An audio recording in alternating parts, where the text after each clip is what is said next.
Hi, I'm Greta. I just had half of a Dunkin' coffee. I'm almost done with a Celsius. I have had my Adderall, and I want to talk about the books that I read this past year. Now, the title is a lie. There's more than 25 books. I am including the ones that I did not finish because I think they're worth talking about, and also I do kind of want to rant about some of them. Just a little bit.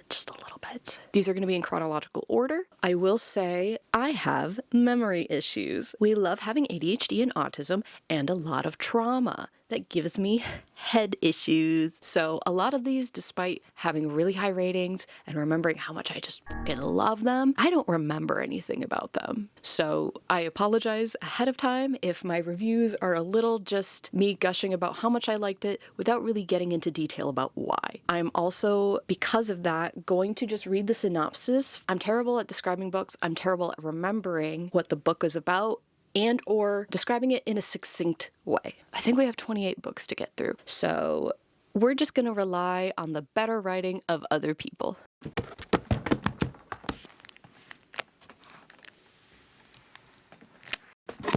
I changed my mind. I am pinning my mic because I want to be able to hold the book when I have it. Right there's fine, right? Right? We're gonna say that it is. So the first book that I finished in 2025 was Starling House by Alex E. Harrow. This was such a strong start for the year. I actually started this in November, but because I just had so much going on in my life that was not great, and I was still kind of facing the hurdle of like actually getting myself to just read, even though like every time I would read this and pick it up, I loved every ounce of it, I would still just end up putting it down for long periods. Before I get into my actual review, let me give you a little synopsis. Eden, Kentucky is just another dying, bad luck town known only for the legend of E. Starling, the reclusive 19th century author and illustrator who wrote The Underland and disappeared. Before she vanished, Starling House appeared. But everyone agrees that it's best to let the uncanny house and its last lonely heir, Arthur Starling, go to rot. Opal knows better than to mess with haunted houses or brooding men, but an unexpected job offer might be a chance to get her brother out of Eden. Too quickly, though, Starling House starts to feel dangerously like something she's never had. A home.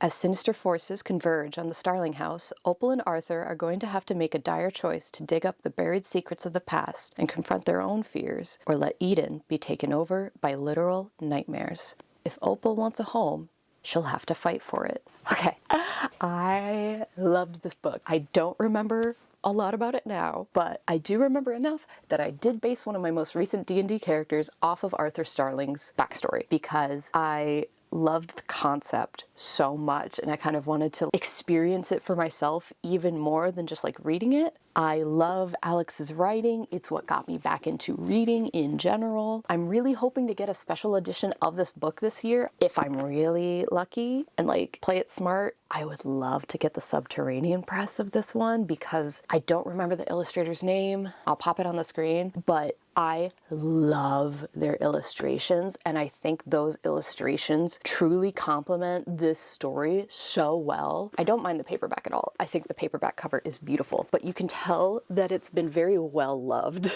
by me. This is beat the shit up. And like, there's a charm to that, but if I know that a book is very special to me, I would like to get special editions of it, and that is definitely this one for me. I believe I gave this a 4.75, and I think the only reason it wasn't a 5-star is because I don't know if this is an era of Alex's writing that is doing this or just that kind of a thing that she has, but in the last like third, she has a slight tendency to be a little repetitive with like certain themes or words or sentence structures. I think that's more of a personal gripe because I know myself and I notice repetition in books very, very quickly and I understand the purpose of it, but there's times where it just starts to annoy me rather than do its purpose of emphasizing whatever point is trying to be made, and that can happen a little bit in Alex's writing, I've noticed. It was not enough to take me out of the book or annoy me, but I did notice it a little bit towards the very end of this, so that was, I think, the only reason I knocked off like 2.5. I want to reread this. I have a lot on the docket for 2026, so I don't know if I'll get around to rereading it in 2026, but I do know it is very high up there.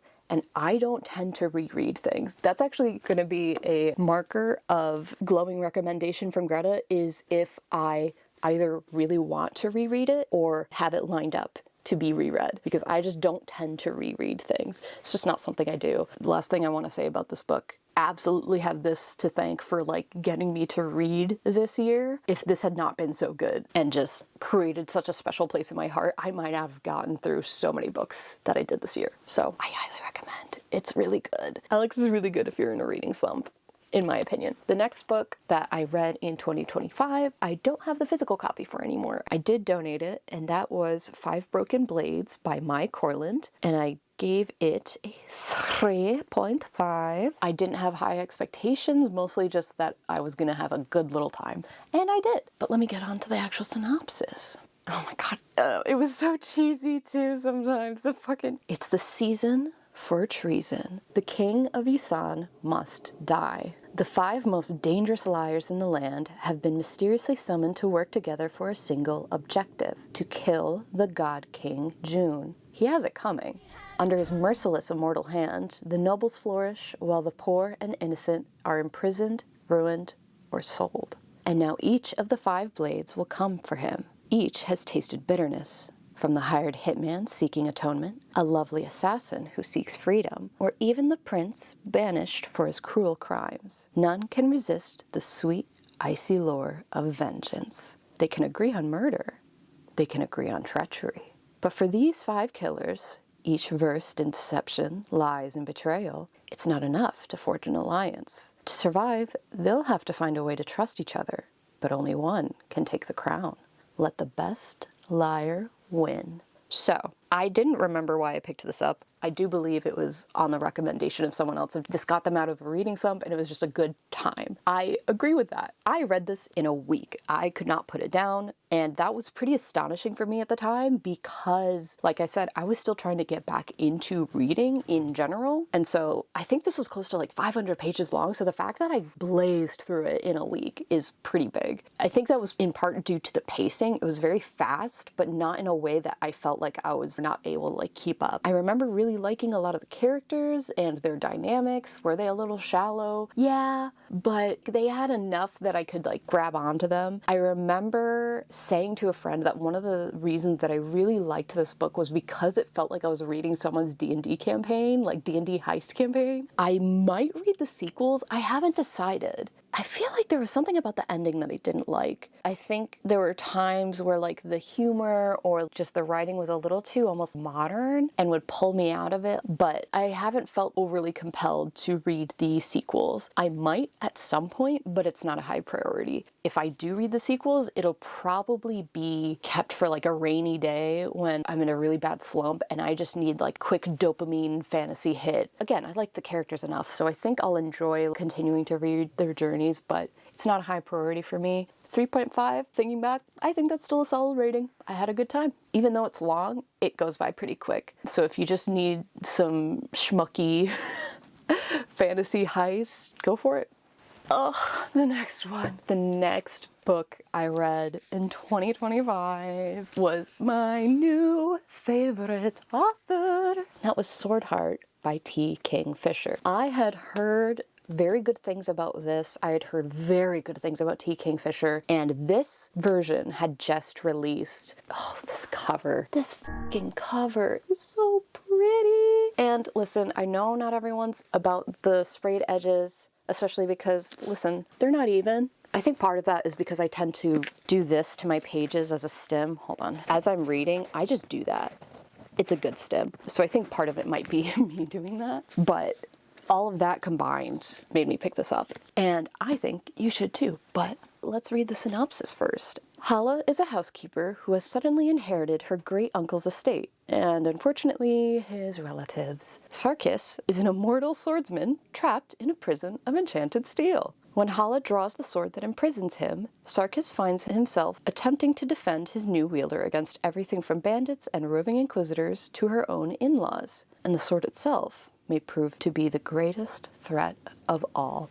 So this was my first 5-star of the year. Granted, this was the 3rd book I read this year, so take that as you will. But similar to Five Broken Blades, read it in another week. I loved this book. It made me fall head over heels for T. Kingfisher. I loved the story, I loved the pacing, I loved the world building, I loved the characters. That's easily my favorite thing about T. Kingfisher, and that I'll probably go into more as I talk about more of her books that I read this year, because I did end up reading quite a few. And that's important to note, I think, because I remember reading a couple reviews about Swordheart that complained that you could have cut the story shorter, because the premise, essentially Hala leaves to try and get away from her in-laws with Sarkis and figure out some legal stuff and then go back. The actual plot itself, yes, could have been done in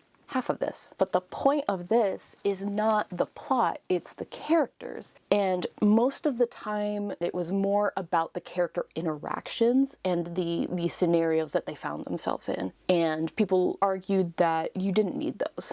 And to be fair, yeah, for the plot, you didn't. But I personally really greatly appreciated the fact that it was so character-focused, because she wrote it in such a way that it felt like fan fiction for myself. This is a little touchy because of the collective trauma that we're having about fan fiction and fan fiction being published right now. But I mean that in the sense of, back in my day, I would go to and create fan content. For me, it would be art, to get more of these characters that I love, more interactions with them than whatever the main material gave us. And so Swordheart gave me that similar feeling of, I love these two characters. I loved Hala. I loved Sarkis. I loved them both so much. And so just having an entire book of them basically getting into situations along the way of eventually getting to this like pretty low stakes-ish plot, I had a great time. I wanted to keep spending time with these people. One of the things that I actually said was, I wish T. Kingfisher would write fanfiction of her own characters. Not even a sequel. If Swordheart got a sequel, sure, but like when you make a sequel, you expect it has a plot, it has a reason.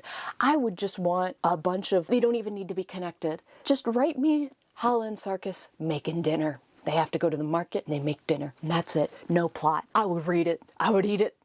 I would read it and I would eat it. I just wanted more of them in situations. I loved them. I loved them so much. And I'm heartbroken to find out that she did intend to write about some of the other characters that were mentioned in this story, and it just has not happened yet. But I do really hope that we get to revisit some of the characters, because this universe did go on to be the same universe as the Saints of Steel, the Paladin series. And I think that's also what got me so in love with this, was that I feel like her world building is so strong, and it's always just enough, for me at least. It's just enough that I want to read more, and I'm so curious and invested, but not so much that I just feel like I am being waterboarded with details. Her world building makes me want to make like a fan adaptation of the universe for like D&D. And this may be me being the person who's like, I've only ever consumed D&D, so therefore everything is like this one thing, even when it's not. I think T. Kingfisher's world building works beautifully for D&D. So maybe that's something I'll do at some point. Oh my god, I didn't even go into this. You should know this too. Favorite thing about her characters is that across the board they are adults. And I don't mean young adults like 23, 25. I mean, I think she's 36. If not 36, she's in her 30s. And all of the other main characters that I can remember are solidly adults, and they have adult normal bodies. One of my favorite things is that Hala is described as being fat. Essentially, I don't think the term fat is used, but she is not described in a way that it at all implies that she is skinny, that she is conventionally attractive. Her body is described in such a way that feels so realistic and made me feel very seen, of just like having a normal body and that body being practically worshipped by a man who also doesn't have a perfect body. I think he had that very realistic musculature of like, I think it was almost described as like a bear body, where it's like he's very strong but his muscles aren't defined. He still has a tummy, stuff like that. And I love that so much. It made the world feel even more grounded and made me feel like I could connect with the characters characters even more and like feel like they were actual people. So if you like reading fantasy / romantasy, but being able to connect with the characters because they have flaws, they have normal ass bodies, and they're adults with adult problems, T. Kingfisher, my beloved. Oh, don't mind that. Hydration break. This isn't hydration. The next book I read was Fractured Fables by Alex E. Harrow. This is actually 2 novellas that got published into a, I guess, omnibus, which is A Spindle Splintered and A Mirror Mended. This is a kind of contemporary / fantasy. Listen, I don't actually know the genre definitions that well, so if I misuse them, sorry, correct me in the comments, give me engagement. But this is a Snow White retelling, and I donated my copy. I did not like this. But I'm getting ahead of myself once again. I'm only going to read the synopsis for A Spindle Splintered because I don't want to like spoil essentially how things go for A Mirror Mended. It's Zinnia Gray's 21st birthday. When she was young, an industrial accident left her with a rare condition, and no one who has it has lived to 22. Her best friend is intent on making Zin's last birthday special with a full Sleeping Beauty experience, complete with a tower and a spinning wheel. But when Zinnia pricks her finger, she finds herself cast into another world with another Sleeping Beauty, just as desperate to escape her fate.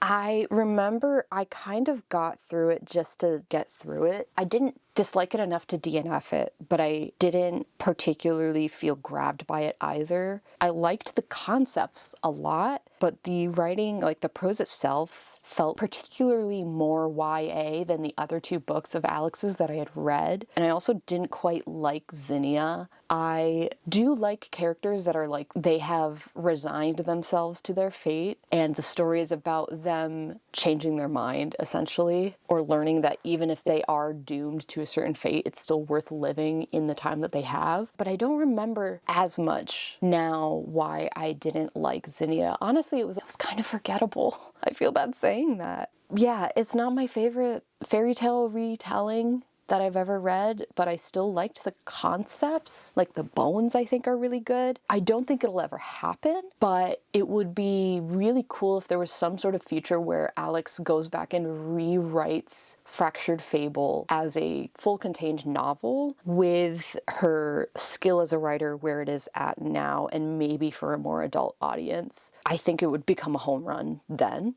But yeah, I liked the many simultaneous / alternate universe fairy tales. I just think the execution wasn't for me. It's a 3. It's fine. It was fine. Continuing down on the downward spiral was my first DNF of the year, which was The Lost Apothecary by Sarah Penner. This is a long synopsis for a book that I've DNF'd, but we're going to give it anyways, especially because it emphasizes my point about why I DNF'd it. A female apothecary secretly dispenses poisons to liberate women from the men who have wronged them, setting 3 lives across centuries on a dangerous collision course. Rule number 1. The poison must never be used to harm another woman. Rule number 2. The names of the murderer and her victim must be recorded in the apothecary's register. One cold February evening in 1791, at the back of a dark London alley in a hidden apothecary shop, Nella awaits her newest customer. Once a respected healer, Nella now uses her knowledge for a darker purpose, selling well-disguised poisons to desperate women who would kill to be free of the men in their lives. But when her new patron turns out to be a precocious 12-year-old named Eliza Fanning, an unexpected friendship sets in motion a string of events that jeopardizes Nella's world and threatens to expose the many women whose names are written in her register. In present-day London, aspiring historian Caroline Parswell spends her 10th wedding anniversary alone, reeling from the discovery of her husband's infidelity. When she finds an old apothecary vial near the River Thames, she can't resist investigating, only to realize she's found a link to the unsolved apothecary murders that haunted London over 2 centuries ago. As she deepens her search, Caroline's life collides with Nella's and Eliza's in a stunning twist of fate, and not everyone will survive. So as you can hear, that sounds sick. I love multiple POV, you know, stories that interlink across different timelines or different times in history. We love women's wrongs. We love women killing men. We love a little secret, a little mysteries, poisons, all of that. Love it. Love it, love it, love it, love it, love it. I DNF'd this at 8% because the focus right out of the gate put so much emphasis on motherhood as a part of being a woman and the female experience. Just how much the main character wanted to have kids and how her clock was ticking. And that's just not something I care to read about. I don't like children. I never want to have children. I don't like reading about pregnancy or childbearing or how much someone else wants a kid or wants to be a mother or anything like that. I don't tend to read about motherhood or stories that center around motherhood, and especially that being a main identity of women. Just not something I'm interested in. And I was really annoyed because the synopsis did not give that impression whatsoever. You just heard it with me. Does that give the impression of like, it's about motherhood across generations? Or like, granted, I didn't finish this book. I DNF'd it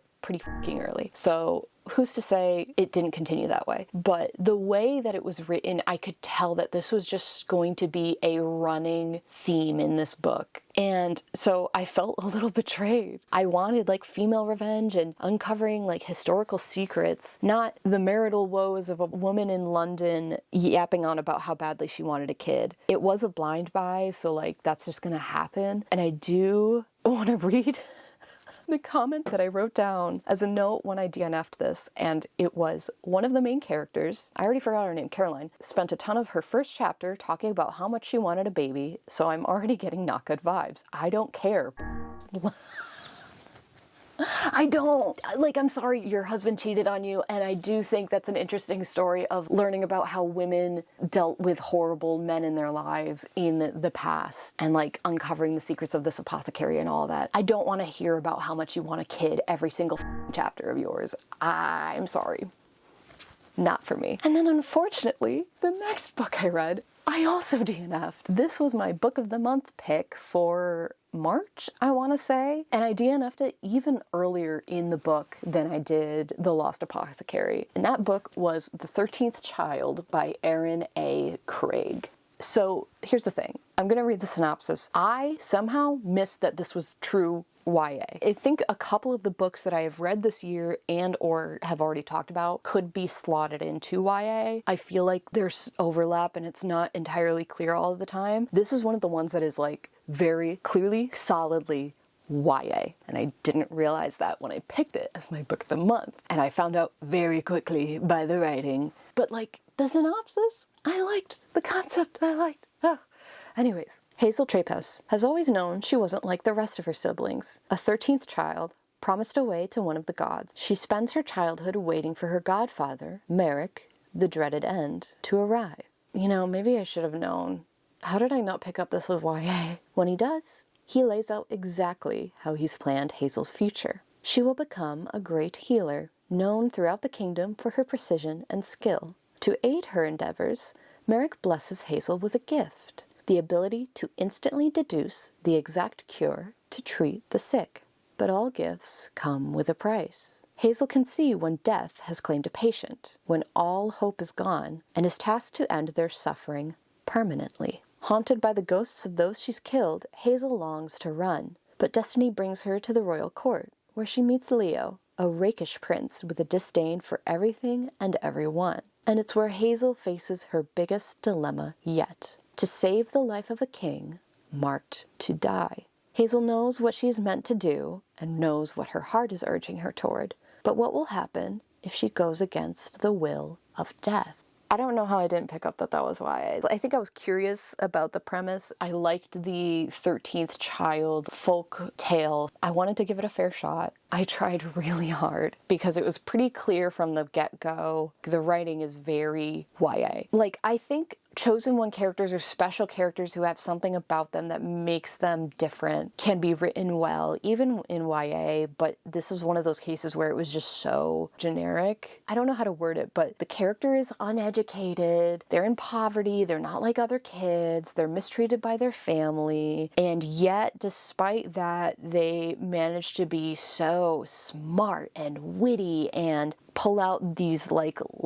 epic one-liners. Like they just have so much worldly wisdom. And I remember the reason that I DNF'd it at 6%, mind you, very early on, was because the main character, Hazel, was 8 years old and unironically yelled at a prince, I think, or just some noble figure, taxing and taking and never giving back until he feels like the gods are watching. I dipped because I'm like, what the do you mean? You're uneducated. That is very heavily emphasized. She is the 13th child. They are in poverty, deep poverty. They can't afford the mouths to feed. She barely gets fed. She is not educated at all. I don't think she knows how to read. And she's spouting lines like that?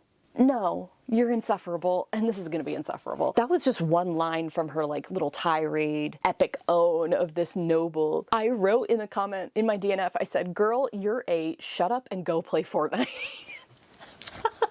But I have kept that paragraph saved in my photos forever because this is mean. I made a game of it where I would read it out to friends of mine who didn't know the context, and I said, what do you think the age of this character is? And inevitably, they would look at me like, what the f***? When I told them the character was 8 years old, no, I can't do it. I can't do it. I'm not that kind of reader anymore. What the f*** do you mean that you're 8 years old and you said that? No, you didn't. I don't care if you're the child of death. No, you're not even the child of death. You've been given up for him. Anyways, I hated it. I knew that it was just going to be insufferable, so I DNF'd it, and I sold it. But that paragraph will probably be kept for a very long time.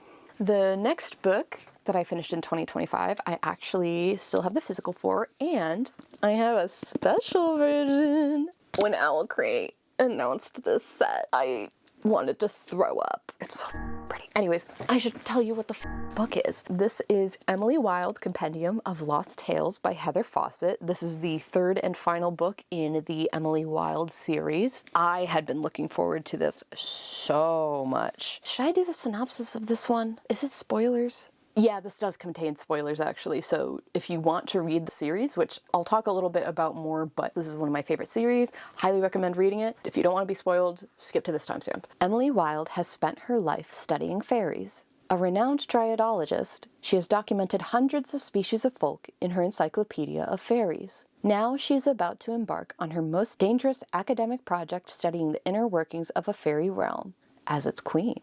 Along with her former academic rival, now fiancé, the dashing and mercurial Wendell Bambleby, Emily is immediately thrust into the deadly intrigues of Fairy as the two of them seize the throne of Wendell's long-lost kingdom, which Emily finds a beautiful nightmare, filled with scholarly treasures. Emily has been obsessed with fairy stories her entire life, but at first she feels ill-suited to fairy as she did to the mortal world. How could an unassuming scholar like herself pass for a queen? Yet there is little time to settle in. Wendell's murderous stepmother has placed a deadly curse upon the land before vanishing without a trace. It will take all of Wendell's magic, and Emily's knowledge of stories, to unravel the mystery before they lose everything they hold dear. So, unfortunately, this is a weird and disappointing one to talk about because I feel like in trilogies you typically have that like sophomore slump where the first book's really good, the second book is kind of like meandering along to the ending that is the third book. It kind of brings it back because, you know, we're wrapping up the story. But in this case, I felt like the final book kind of sputtered out and just didn't. I hate to say this because I love the trilogy and I love the characters. I feel like it didn't need to be written. Like, I remember the previous two books a lot more than I do the third. And I'm gonna take this time to rant a little bit about it without spoilers as much as I can. I will say, I feel like I remember reading somewhere that Heather was kind of pressured to get the second and third books out. I don't remember where I read that. I don't know if it's just people drawing conclusions based on like release dates and quality of writing or what have you. I have no evidence to support this, but I remember hearing something like that. And if that is the case, once again, take it with a grain of salt. You can tell in the third book. Right. Well, my SD card ran out of storage in the middle of what I was saying, which did remind me to put on my rings. Ooh, my little rings.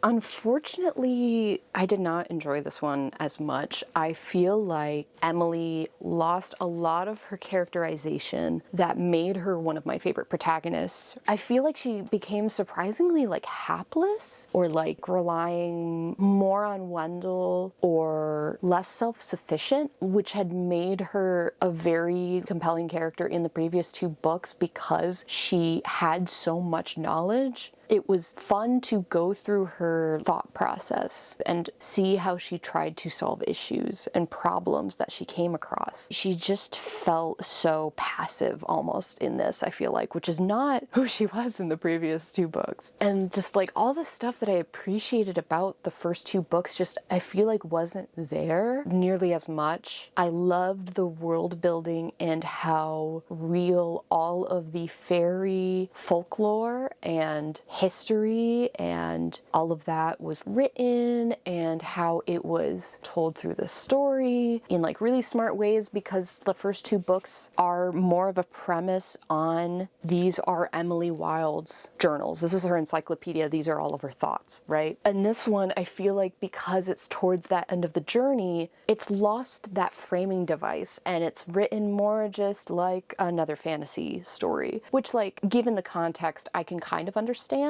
But it just doesn't feel like Emily anymore as much. And also, the place we're exploring should have been really exciting, but it was just really underwhelming. And there was a point towards the end, this one is a spoiler warning, I'll put a timestamp right here. I was really, really disappointed how at the end, I don't remember the details now that much, but there's this very, very cool, like almost nightmare realm land of fairy that is just completely glossed over. We take so much time in Wendell's kingdom and learning about it, but not really in a way that's like very interesting, and it feels like it's dawdling. Then when we get to this very, very cool place, this like nightmare realm, again, I don't remember what it's called, where like no one has ever gone here and lived, including fairies, I think. If not, like no human has ever gone here. It's never been written about. It's only been like vaguely heard about. So Emily is the first human here. And I'm gonna say she's autistic because she's very autistic coded. It's never explicitly said in canon. I don't know what Heather Fawcett has said in like interviews or anything, but most people who like the series see Emily as autistic, and I personally do as well. Given what we know about her and has been established about her, there is no reason that she shouldn't have written about it in extensive, painstaking detail as much as she possibly could remember for like historical purposes. I think she mentioned something about like it's too difficult, like it was just that horrifying maybe, but it feels a little disingenuous because she is so familiar with the horrifying things of fae and fairy and dryadology at that point. Again, I might be misremembering, so please forgive me, but I just remember that I thought this place was so cool and it had been built up to it, and we got here and it's glossed over in like 2 paragraphs and we barely get any detail about it. And this was one of the most interesting places that they had like introduced in this series, and you're just gonna gloss over it? Just go by it really quickly? Like, yeah, we went in and it was scary and then we left. You're really telling me Emily wouldn't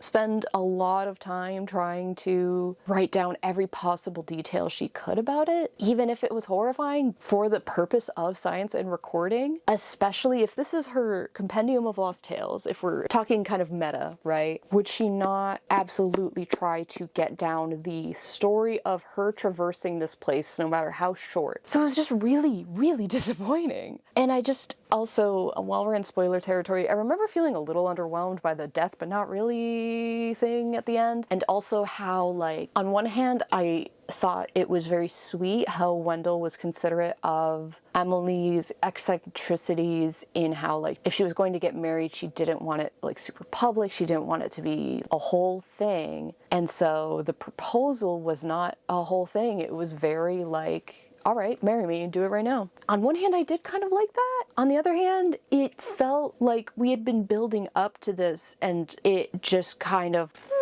I don't know how to express it other than that. It came and went with such little fanfare. And, like, in the story, it doesn't need to have a lot of fanfare. But I feel like it felt shoehorned in between all of this stuff that was happening and this tension and time-sensitive stuff that it just felt weird. And it didn't feel like it got the time it should have. And I guess you could argue that if it's Emily writing about it, you know, maybe she wanted it to be more private. But at this point, there was a lot that was not private. And, like, again, we had lost a lot of this, like, framing device of these being her journals, her compendium, whatever anyways. So I don't know if you can really make that argument with it, but I just wish we had gotten a little more time with it, I guess, or a little more appreciation of it, I guess. I don't know. I wasn't happy with that. And that sucked because I really love Emily and Wendell's dynamic, and I loved their romance and how it had been handled up to that point. But again, for as much as I don't sound like I liked this book, I did still give it a 3.75. I did still love it. I think it's a little disappointing end to the series, but it is still, like, one of my most cherished series ever, hence having the special editions. But yeah, I am kind of sad it ended on a meh note. The next book that I finished in 2025, I don't have my physical copy of, but it's because I lent it to a friend, and they're very far away. And that is Hungerstone by Kat Dunn. I don't think I read the synopsis very well for this, because tell me why it took me until we actually learned Carmilla's name in the story to realize this was a Carmilla retelling. Not the fault of the book. It's just me. I don't know how I missed that. I don't know how I missed that this was a Carmilla retelling. But anyways, Lenore is the wife of steel magnate Henry, but 10 years into their marriage, the relationship has soured, and no child has arrived to fill the distance growing between them. Henry's ambitions take them from London to Sheffield, and with a success hinged on a hunt, an old tradition looms over the home. The hunt is a time to settle old scores. If a bullet finds a human home, then it is only that they were foolish to become prey. In the weeks leading up to the hunt, a carriage accident near their remote home brings the mysterious Carmilla into Lenore's life. Carmilla, who is weak and pale during the day but vibrant at night. Carmilla, who will not eat meals with the family. Carmilla, who stirs up a hunger deep within Lenore. Soon girls from local villages begin to fall sick before being consumed by a terrible hunger. All I had known was that it was sapphic vampires, and that's all I needed. I gave this book a 4.75. I don't remember why it wasn't a 5-star, but I loved this book. I love Carmilla. I did read it for the first time, I think in 2024, if not 2023, with editing by Sheridan Liff. No, that's the author's name. She's on my bookshelf. I can find her. Machado. Her last name is Machado. What's her first name? I'll insert it. Anyways, I love Carmilla. I loved this retelling. It's a really good retelling, in my opinion. I thought the prose was gorgeous, and it felt very mysterious, and even though I knew what Carmilla was about and I knew the story, I didn't feel like I knew what was going to happen, and that kept me very, like, engaged and curious. This book is the kind of thing when I say that I want to read about female yearning and hunger and female rage. I feel like a lot of books, contemporary and fantasy alike, try to tout but don't really get there. And I feel like this book got there in a very eloquent way that wasn't over the top or like hit you over the head with it either. Because that's another issue I have, is like sometimes I feel like they just hit you over the head with it. It's like too much, you know? Have some nuance to your female rage, I guess. Not even have nuance, just like don't repeat the same shit over and over and over again. Which is funny because I think one of my only complaints was that there was a few times where the descriptions of food and meals progressively just got longer and longer and longer and longer into just full paragraphs that were just objective lists of the food that was there. And there were times where I realized that I just started glossing over the paragraph until I read something that was not food. I get what Kat was going for, but there was a point where it just got a little gratuitous rather than serving its purpose in reflecting what the main character was feeling. But other than that, I loved this book. I recommended it to, I put a ring on the wrong finger and now I can't get it off and it's bothering me. Anyways, good book. If you like sapphic vampires, read it. If you like Victorian era women yearning and repressed homosexuality and vampires and themes of hunger and vengeance on shitty men and a little mystery, read this book. It was very good. The next book I've read, I did have a physical copy. I don't remember where it is now. I lent it to my brother. Now it's not on my bookshelf, and I don't remember what I did with it. Either way, I had a physical copy. Don't know where it is right now, but it was The Library at Mount Char by Scott Hawkins. I wish I could remember which booktuber had recommended it. I was interrupted by my SD card running out of room again. So I'm just gonna hop into the synopsis with this. Carolyn's not so different from other human beings around her. She's sure of it. She likes guacamole and cigarettes and steak. She knows how to use a phone. She even remembers what clothes are for. After all, she was a normal American herself once. That was a long time ago, of course, before the time she calls Adoption Day, when she and a dozen other children found themselves being raised by a man they learned to call Father. Father could do strange things. He could call light from darkness. Sometimes he raised the dead, and when he was disobeyed, the consequences were terrible. In the years since Father took her in, Carolyn hasn't gotten out much. Instead, she and her adopted siblings have been raised according to Father's ancient Pilapi customs. They've studied books in his library and learned some of the secrets behind his equally ancient power. Sometimes, they've wondered if their cruel tutor might secretly be God. Now, Father is missing, and if God is truly dead, the only thing that matters is who will inherit his library, and with it, the power over all of creation. As Carolyn gathers more tools she needs for the battle to come, fierce competitors for the prize align against her. But Carolyn can win. She's sure of it. What she doesn't realize is that her victory may come at an unacceptable price, because in becoming a god, she's forgotten a great deal about being human. And guess fucking what? I was interrupted by my SD card, and now I'm interrupted by my battery. So I picked this book up because it had been on my TBR for a hot minute, and I read it at this point mainly because I wanted to make sure I was shaking up what genres I was reading so that I didn't get like too burnt out on reading fantasy, and I think this was a good choice. I gave this a 4.25. I did really like this book. I need to give the caveat, I was reading Stephen King in 7th grade because I'm a little freak. And so I think that set me up to like books like this, perhaps. I like horror for the most part. But that being said, this book is graphic. This book is gruesome. It's dark and up, and I do high-key love that about it. I like reading about up shit. We could have a whole conversation about male writing, female horror being enacted upon female characters, and also the whole argument of like, just because it makes you uncomfortable doesn't mean it shouldn't be written, that kind of thing. But again, I grew up reading Stephen King, so I think I was just predisposed to it. I like horrifying things, and this book was horrifying. If you want to read this book, make sure you look up the trigger warnings. There's definitely a lot of heavy, gratuitous content. So I haven't read Stephen King since I was in high school, so I can't say whether or not Scott Hawkins' writing/prose itself is similar, but the feeling that reading The Library on Mount Char evoked was very similar to the feeling that reading Stephen King's like capital H horror books gave me. So if you like Stephen King's capital H horror, you may like this book as well. Just again, make sure to look up the trigger warnings. When I say graphic, it's graphic, but I liked the concept. I don't disagree that some people's complaints that some of the characters are very like shallow or like one-dimensional. I think that served the purpose of the book just fine, and also there's an argument that can be made of arrested development, the trauma that these people go through causing them to have an extremely stunted emotional development and causing them to become almost caricature. I can't say that word.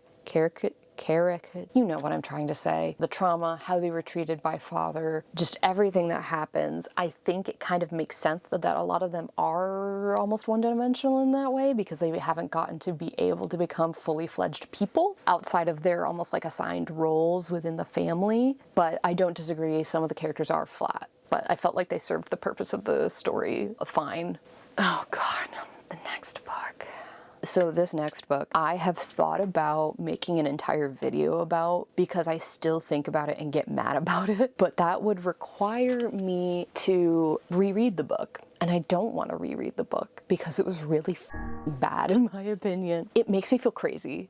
And I'll explain why in a second. The next book I read was A Study in Drowning by Ava Reed. I gave it 1 star. Let me read the synopsis for you and then I'll get into my many feelings. Effie Sayre has always believed in fairy tales. Haunted by visions of the Fairy King since childhood, she's had no choice. Her tattered copy of Angarad, Emrys Myrddin's epic about a mortal girl who falls in love with the Fairy King and then destroys him, is the only thing keeping her afloat. So when Myrddin's family announces a contest to redesign the late author's estate, Effie feels certain it's her destiny. But musty, decrepit Hyreth Manor is an impossible task, and its residents are far from welcoming, including Preston Haylori, a stodgy young literature scholar determined to expose Myrddin as a fraud. As the two rivals piece together clues about Myrddin's legacy, dark forces, both mortal and magical, conspire against them, and the truth may bring them both to ruin. Oh man, where do I start? Where do I start with this? So this was a semi-blind buy, partially because the copy I had bought had these beautiful sprayed edges that were just like lines of books. The cover was gorgeous. The sprayed edges were gorgeous. It was very pretty. Once again, another instance of not realizing this was YA, and apparently this is Ava Reed's first YA. Apparently she's written mostly adult prior to this, question mark. I didn't realize this was YA, but I believe this was someone's 5-star. They love this book. They couldn't stop raving about it. And I usually trust their opinions. So I was like, okay, this sounds up my alley. Like gothic-y, almost haunted manor, trying to solve the mystery behind this author, that kind of thing. But this book was painstaking for me to get through. I don't know why I didn't DNF this in retrospect. I really should have, but it gets 1 star and it didn't get DNF'd because I still kind of wanted to vaguely know where it went, but I didn't like care about the characters or really the story. It was like a morbid almost curiosity of like where it ended up. But for the most part, it was just constant fumbling. Editing Greta here. I don't feel like I articulated myself well the first time I recorded this, so I'm gonna try to keep this as concise as possible because if I don't, I'm gonna add another hour to this video just ranting about A Study in Drowning alone. If we want to get punny with it, this book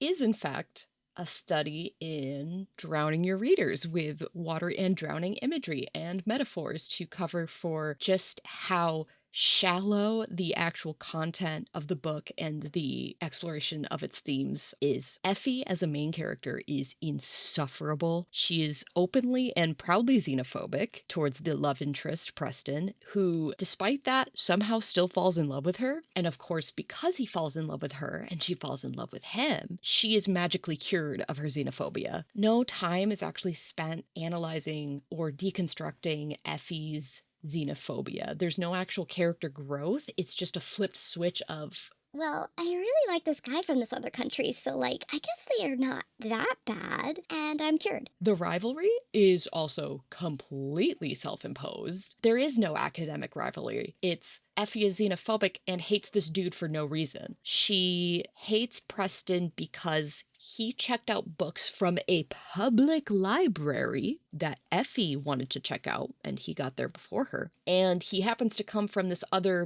big prestigious school that she wants to go to, but because they live in a sexist society, women aren't allowed to attend this school yet. And so because of those two things, she decides that he is her rival and she hates him. Meanwhile, Preston is literally just like a blank piece of paper. He has no real character. And his response to this rivalry is at most akin to, ma'am, I just work here. My man is truly just trying to do his goddamn schoolwork, and Effie is over here being xenophobic, like just a true asshole to him for no reason while he's just like reading a fucking book. The only reason I feel like they had a romance is because Ava wanted a romance. Ava planned for them to be in a relationship, and therefore it was a given. It had to happen, not because there was any actual sort of chemistry or real development with each other in the text itself. And the other big thing of like why I didn't like this book is something that I'm still struggling to articulate, so forgive me, but I do not think this book does a good job of exploring or discussing its themes, and at times I feel like it just outright failed. Instead of feeling like it was commenting on like how women are objectified and viewed through a sexual lens in society and academic contexts, and there's gross power dynamics that are enacted upon women, the writing just made it end up feeling like Effie herself, and by proxy the narrative, was just grossed out by sex, like the concept of sex or women's sexuality in general, until she decided that she was okay with sex because it's Preston, of course. Then she's okay with sex because it's Preston. Speaking of Preston, it felt like every male character who was not Preston was treated like they were evil or a predator or both, and just failed to have any real level of nuance or commentary on sexism in society besides man bad. I also remember not liking how the book talked about and treated being medicated for mental illness. I think it was going for this idea of like women's issues are sooner hand waved away and medicated arbitrarily without being taken seriously or like believed. But in the end, it just felt like it was demonizing being medicated or like Effie taking her medicine. And I feel like that's irresponsible, if not just, again, lacking nuance, like all of the other themes. It wanted to tackle too many different things, and it instead tackled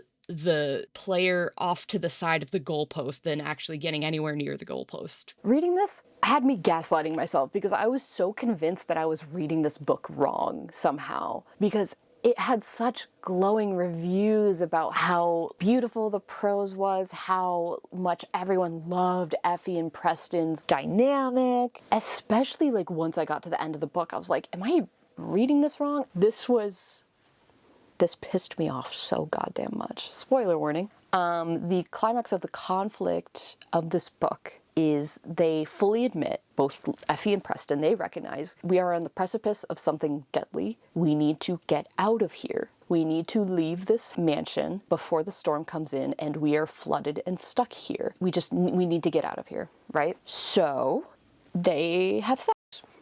And then because they have sex, they fall asleep. And then, oh no, they wake up and the storm's here and they can't leave now. Oh no. What the f*** do you mean? What the f*** do you mean, Ava? What the f*** do you mean that your way of having the characters get pushed into the final conflict of the book is having them have sex and fall asleep, and so they miss their chance to leave? That's f***ing stupid. It was so stupid. I was appalled.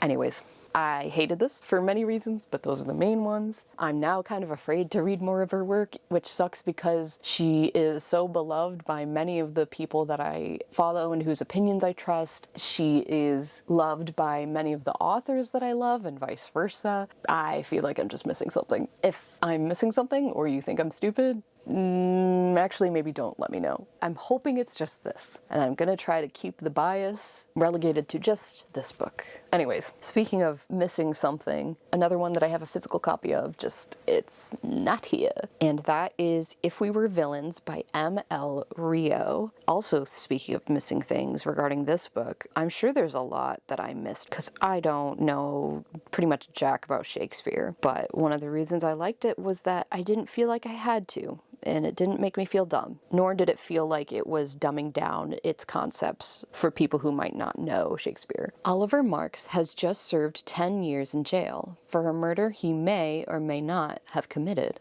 On the day he's released, he's greeted by the man who put him in prison. Detective Colborne is retiring, but before he does, he wants to know what really happened a decade ago. As one of 7 young actors studying Shakespeare at an elite arts college, Oliver and his friends play the same roles on stage and off. Hero, villain, tyrant, temptress, ingenue, extra. But when the casting changes and the secondary characters usurp the stars, the plays spill dangerously over into life, and one of them is found dead. The rest face their greatest acting challenge yet, convincing the police and themselves that they are blameless. I gave this book a 5 stars. Again, with like missing stuff.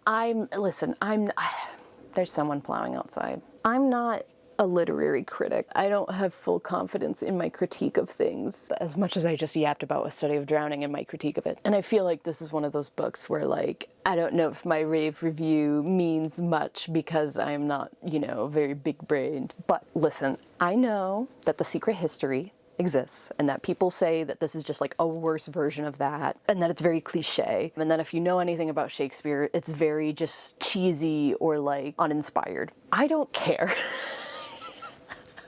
I don't.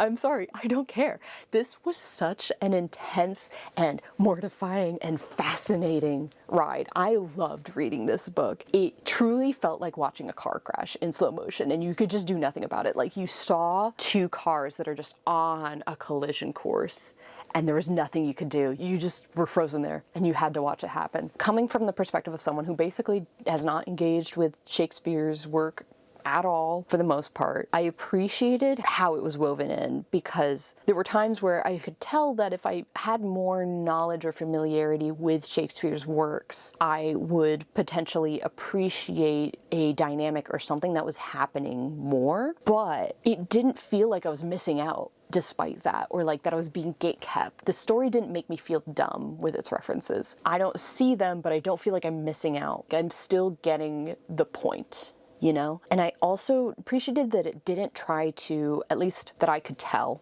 dumb down the Shakespeare concepts or make them just like super hand-holdy. It felt like it let them be in a really nice way. I loved the characters. I loved the characters so much and the exploration of these archetypes that they were mentioned in the synopsis. They're so messy and they are over the top at times in like almost I wish I could say this word because I want to use it a lot. Caricature.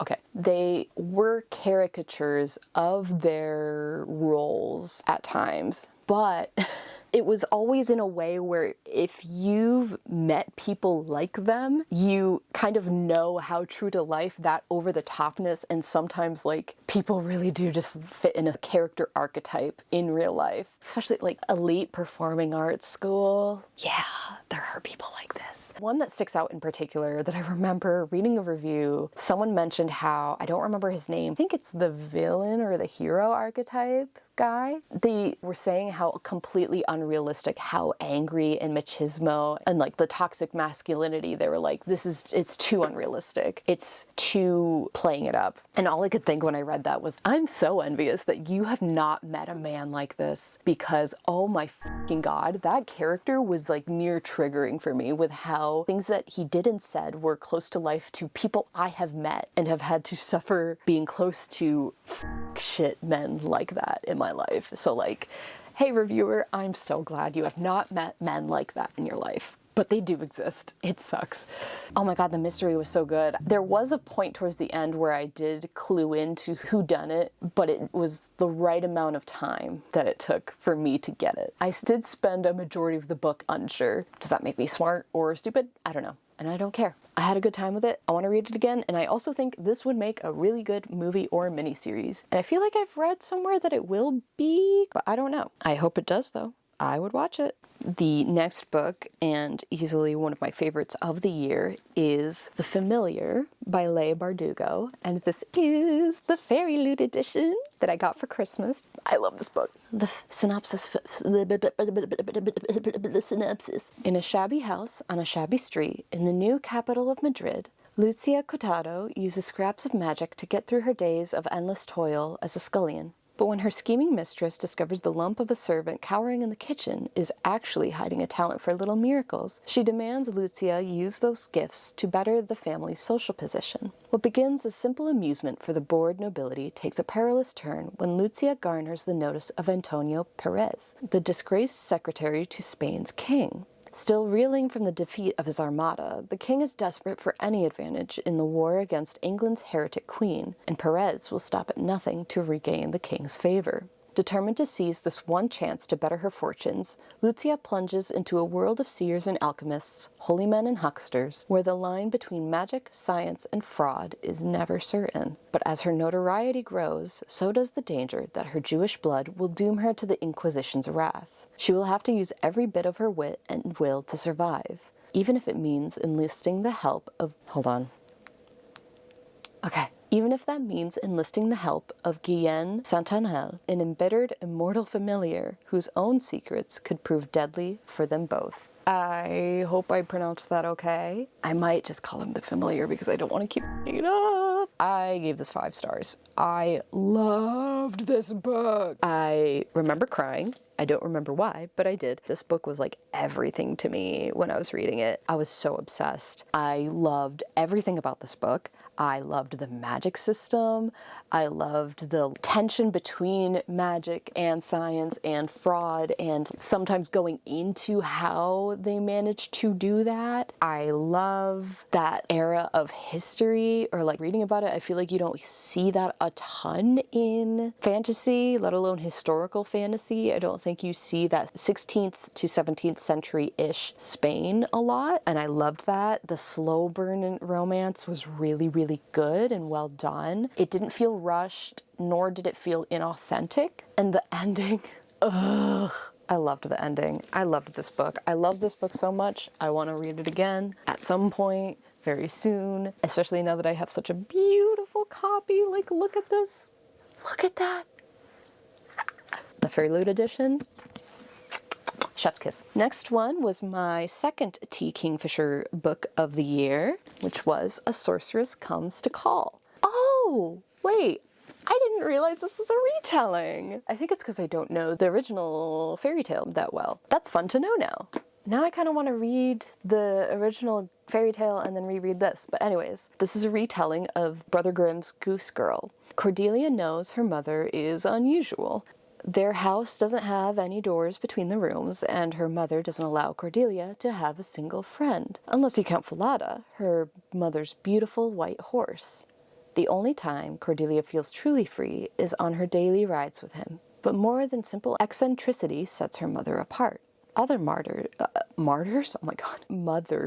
don't force their daughters to be silent and motionless for hours, sometimes days on end. Other mothers aren't sorcerers. After a suspicious death in their small town, Cordelia's mother insists they leave in the middle of the night, riding away on Falada's sturdy back, leaving behind all Cordelia has ever known. They arrive at the remote country manor of a wealthy older man, the squire, and his unwed sister, Hester. Cordelia's mother intends to lure the squire into marriage, and Cordelia knows this can only be bad news for the bumbling gentleman and his kind, intelligent sister. Hester sees the way Cordelia shrinks away from her mother, how the young girl sits eerily still at dinner every night. Hester knows that to save her brother from bewitchment and to rescue the terrified Cordelia, she will have to face down a wicked witch of the worst kind. A mother.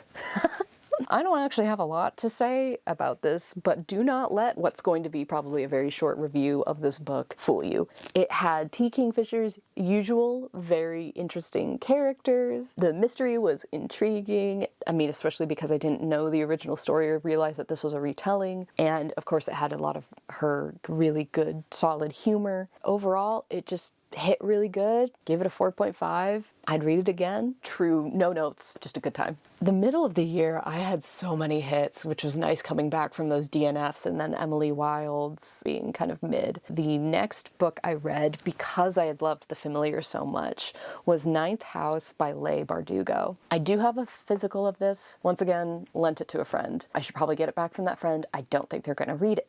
Galaxy Alex Stern is the most unlikely member of Yale's freshman class. Raised in the Los Angeles hinterlands by a hippie mom, Alex dropped out of school early and into a world of shady drug dealer boyfriends, dead-end jobs, and much, much worse. By age 20, in fact, she had been the sole survivor of a horrific, unsolved multiple homicide. Some might say she's thrown away her life. But at her hospital bed, Alex is offered a second chance to attend one of the world's most elite universities on full ride. What's the catch, and why her?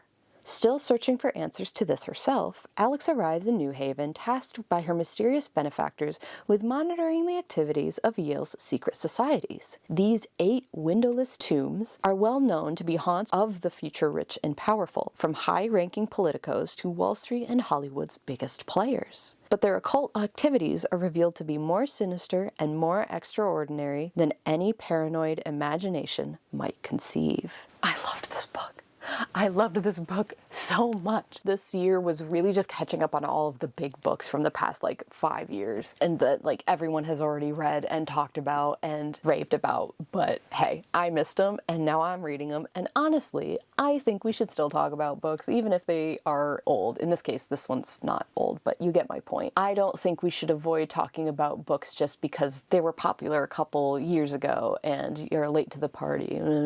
I don't give a shit. I read it now and I enjoyed it now, and now I'm gonna fucking talk about it. I dove into this because I loved The Familiar so much, and I wanted to read more of Leigh Bardugo's work, and I knew that Ninth House was so well loved and it had so many good reviews and all of it was true. I know the framing convention of this book, if I recall correctly, I know it threw some people off because it starts off with this big dramatic thing happening and then we're thrown back into the past and then it works our way back up to the present. But I wanted to make a little note here and say I feel like people are losing patience for mystery and non-linear storytelling. I understand that it can be done very poorly and leave you feeling unsatisfied or just confused, but I feel like in the case of Ninth House at least, Leigh Bardugo did a really excellent job of breadcrumbing just enough that you feel like the mystery is unraveling and at a really good pace and it keeps you interested and trying to figure out how it's going to lead up to this cold open that we got, but not just completely spoon feeding it to you or rushing it either. God, what else? Alex, horrible person.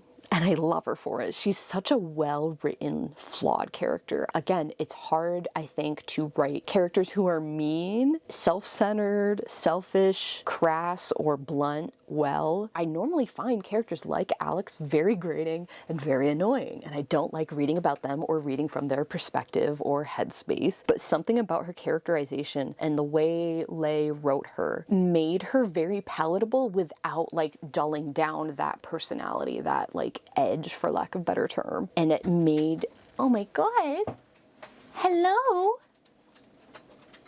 have you come in for your daily sniff? There's nothing new here. There she goes. Oh, I was talking about how much I love flawed characters. Yeah, a lot of the characters in this story are fucked up or make bad decisions, and I love them for that. I think Leigh Bardugo just writes their characterization really well in this. I also loved the world building. I truly wish that we could get a the world of Ninth House or the world of Alex Stern book where it just goes into the world building and all of the details and history that has been given, those world of the Lord of the Rings or world of the world of, I don't know, Avatar, just the world of a fantasy setting that is an omnibus of the world building and the lore and the thoughts behind it and how it...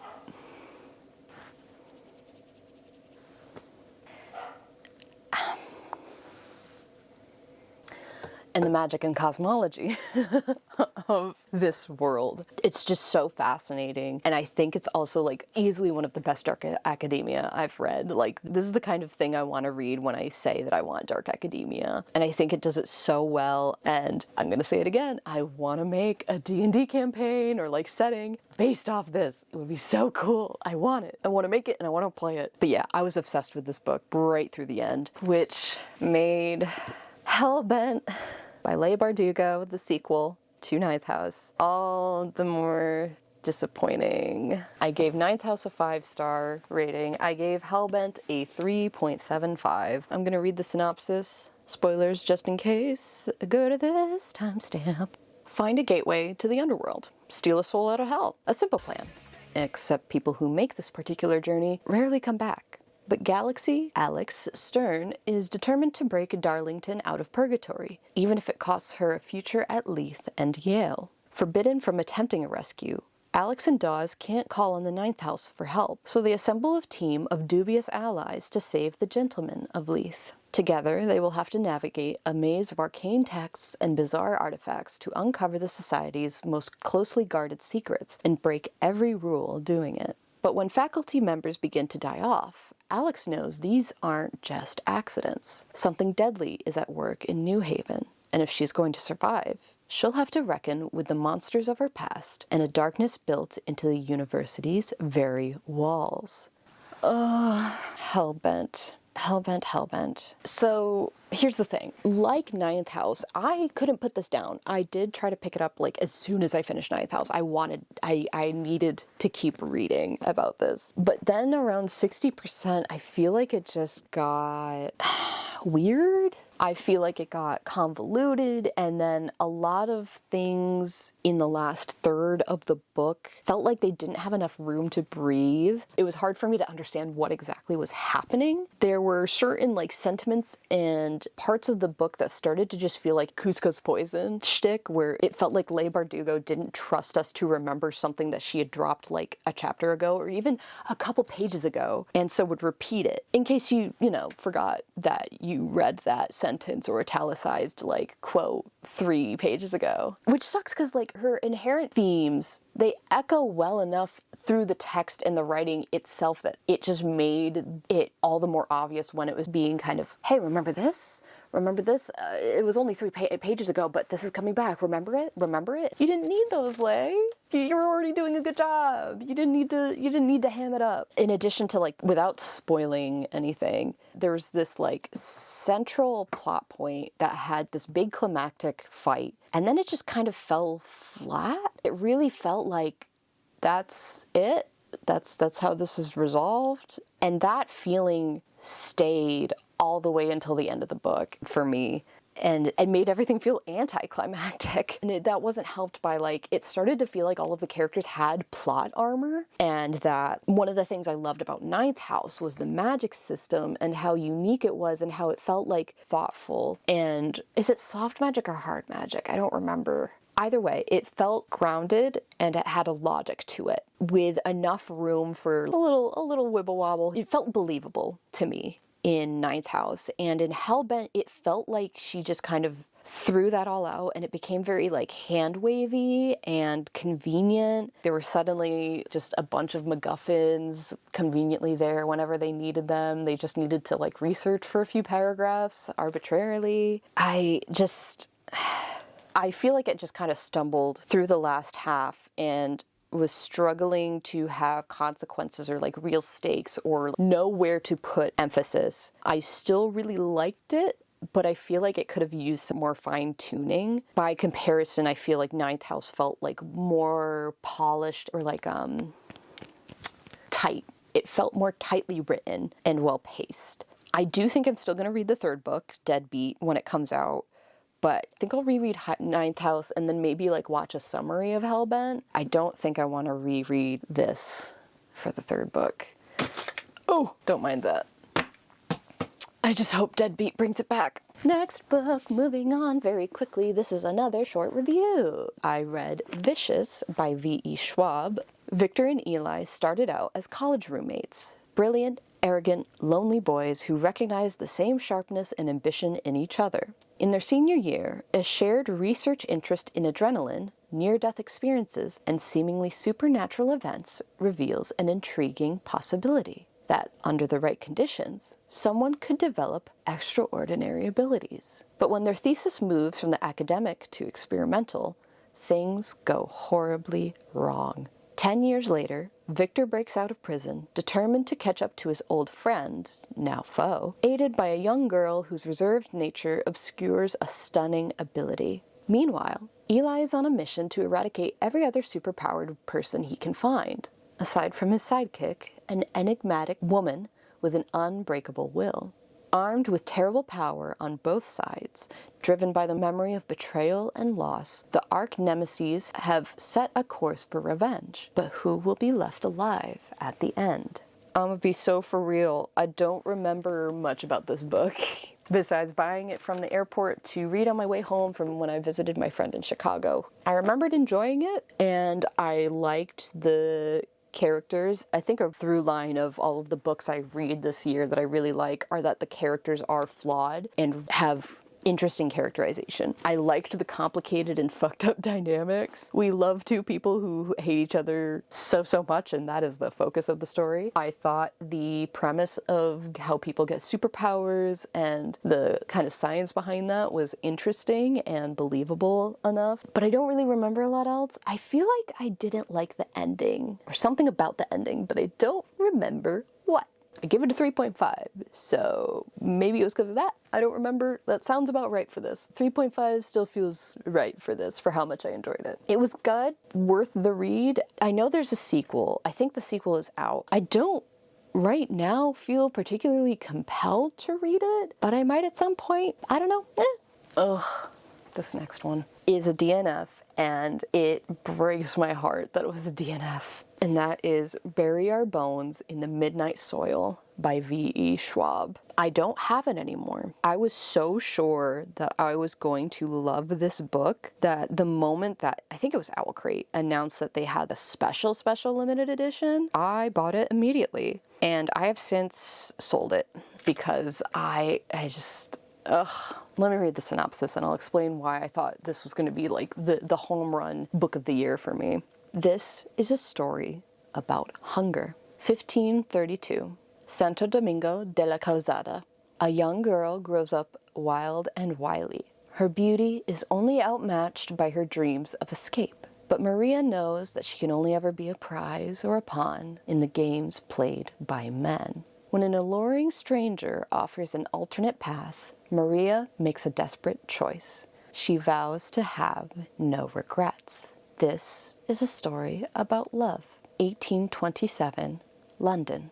A young woman lives an idyllic but cloistered life on her family's estate until a moment of forbidden intimacy sees her shipped off to London. Charlotte's tender heart and seemingly impossible wishes are swept away by an invitation from a beautiful widow, but the price of freedom is higher than she could have imagined. This is a story about rage. 2019, Boston. College was supposed to be her chance to be someone new. That's why Alice moved halfway across the world, leaving her old life behind. But after an out-of-character one-night stand leaves her questioning her past, her present, and her future, Alice throws herself into the hunt for answers and revenge. This is a story about life, how it ends, and how it starts. The synopsis doesn't say it, but this is about gay vampires. This is sapphic, toxic, lesbian vampires. And I love a through line between 3 different POVs or stories. I love toxic relationships and toxic lesbians, and I love toxic lesbian vampires. I was so sure that I was going to love this book, and was even more sure that I might like it because I remember Carrie mentioned having a rough time with it as well. I think she might have DNF'd it as well. I don't remember. Don't hold me to that. But she had said that if you liked A Dowry of Blood by S.T. Gibson, I think off the top of my head, I think that's the author's name, that you would probably like this, despite, her own reservations. And that made me, despite that review, feel relatively confident that I would like it because I did love Dowry of Blood a lot. I still regret absolutely destroying my first edition that I didn't know was a first edition, and now it has an ugly-ass fucking cover. Anyways, that's not related to this. I DNF'd this at 30%, and it is by far, even with one of the last books I read of this year, this is still like the biggest disappointment. Even just in the 30%, I really struggled to get through it. I love a slow burn, not in just like a character romance. I don't mind a slow-paced story. Not at all. But this just felt like a slog a little bit in just the 30%. Some of the writing felt weirdly stilted, or like it was written for an audiobook. There's certain sentence structures where like hearing someone say it sounds okay, but when you read it, it's stilted. Sentences that felt like they were missing pronouns, like indicators or like possessives. I don't know how to describe it, and I don't have it in front of me. The sentence structure just sometimes felt weird to read for me, so it put me off. I remember not really caring for, I think, Alice's POV, and the one that I was most interested in, what was her name? Maria. I was really into Maria's storyline, but it was actually hers that kind of put me off towards the DNF because, spoilers, really quick, she is a new vampire at this point in the story, and in being a new baby vampire, she gets taken under the wing of two other vampires that are much, much older than her. Like, I think it's centuries or something like that. And they say, like, you know, oh, you're such a baby, we'll show you the ropes. We'll show you how to be a vampire and, like, what to do, what to look out for, blah, blah, blah, blah. We'll be your vampire mentors. Tell me why it took 15 years for them to tell her that they could be killed by stakes, or if their heart is destroyed, that they'll die. 15 years? I know the exaggeration of the time dilation and all of that for vampires. In vampire media and literature, 15 years is like a couple months, depending on how you see it, right? There is no f***ing way that if that's the premise of their like relationship and burgeoning relationship, that hasn't come up in 15 years? How they can die has not come up once in 15 years?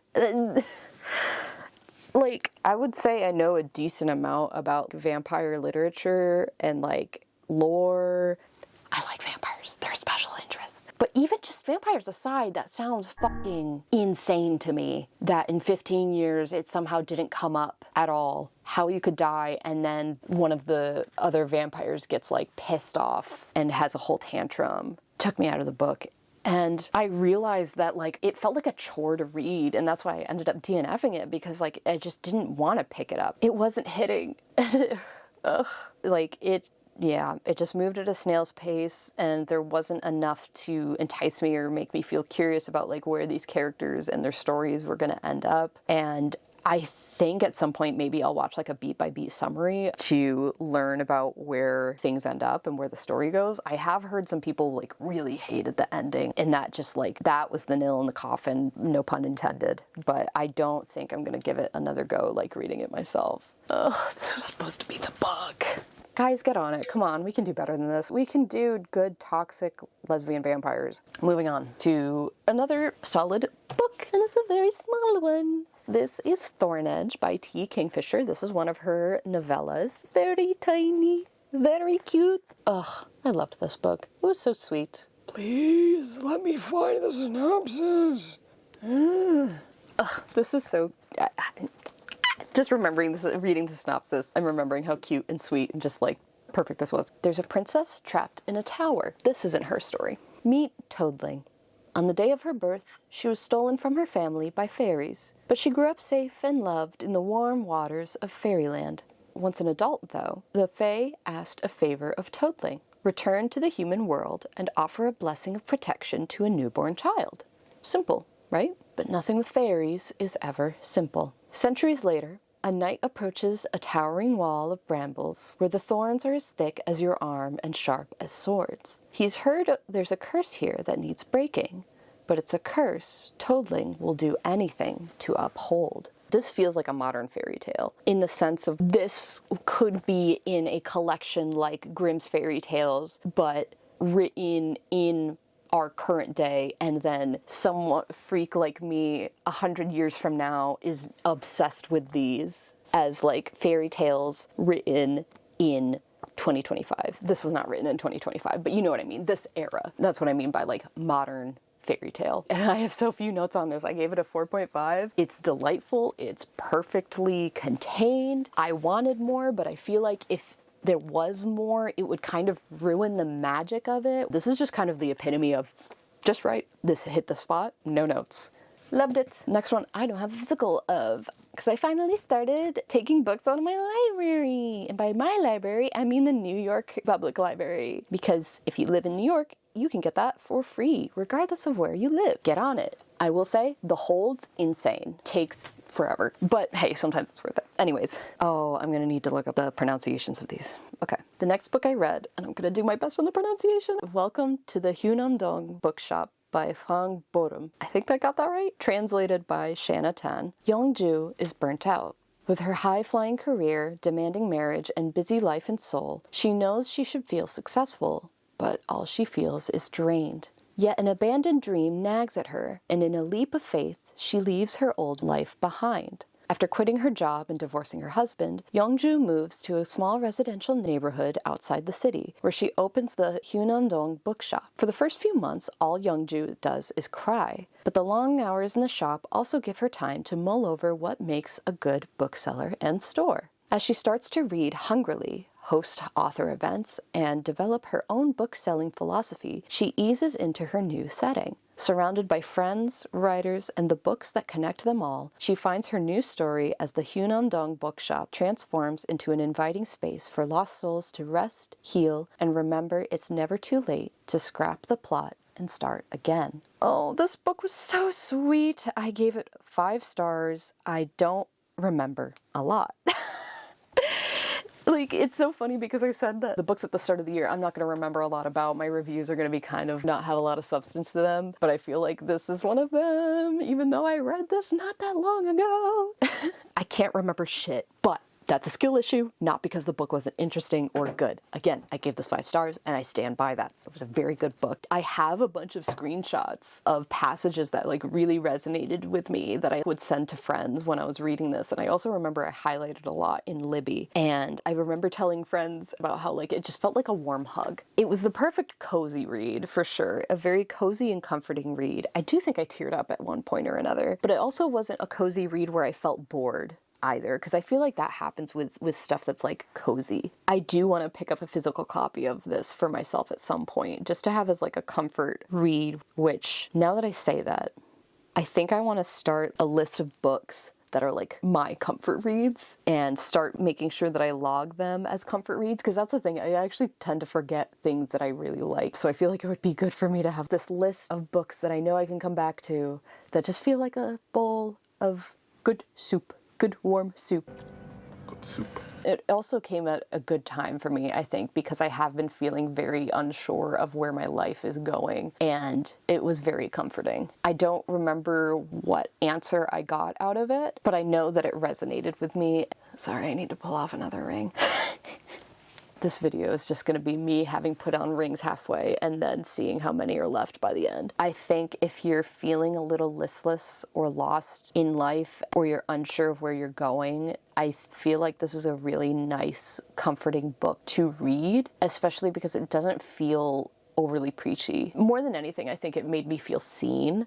And like that I could, even if I don't know yet how to fix it or move forward, that in of itself is also okay. It's okay to not know and just try and figure things out, even if it's scary. I've been filming for like 4 hours now and we are losing light. I need to hurry the f up. I'm also losing my voice. So after that, I read Tusk Love by Thea Guanzon. This is another book that I'm actually adding to that aforementioned list of comfort books that feel like chicken soup for my soul. This book just hit the fucking spot. Let me give you a little synopsis. A little synopsis of Tusk Love. Should I do it in Jester's voice? A merchant's daughter who yearns for adventure. No, I'm not practiced enough. As the daughter of an ambitious merchant, Guinevere's path has been predetermined. Marry into a noble house of the Dwendalian Empire, raise her family station, and live quietly as a lordling's obedient wife. But Guinevere longs for a life unbounded by expectations,